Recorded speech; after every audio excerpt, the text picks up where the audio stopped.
古くから食用や薬用として利用されてきた月桂樹の葉。葉を乾燥させたものをローリエ、ローレル、ベイリーフと呼び、香辛料としても広く利用されています。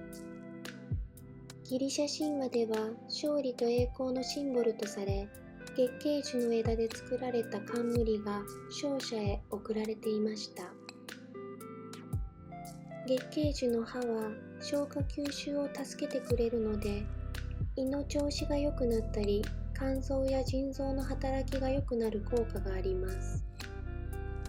また、血の巡りを良くするため、冷え性、肌トラブル、生理痛などを緩和してくれたり、炎症を抑える働きにより、リウマチ、関節痛、神経痛の痛みを緩和してくれると言われています。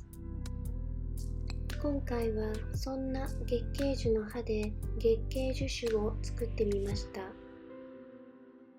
材料は月桂樹の葉20枚から30枚、35度以上のホワイトリカ 200ml です。月桂樹の葉を洗い、少しの間天日干しにします。天日干しにするとエネルギーがアップします。月桂樹の葉20から30枚を煮沸消毒した保存瓶に入れます。市販の乾燥されたローリエでも大丈夫です。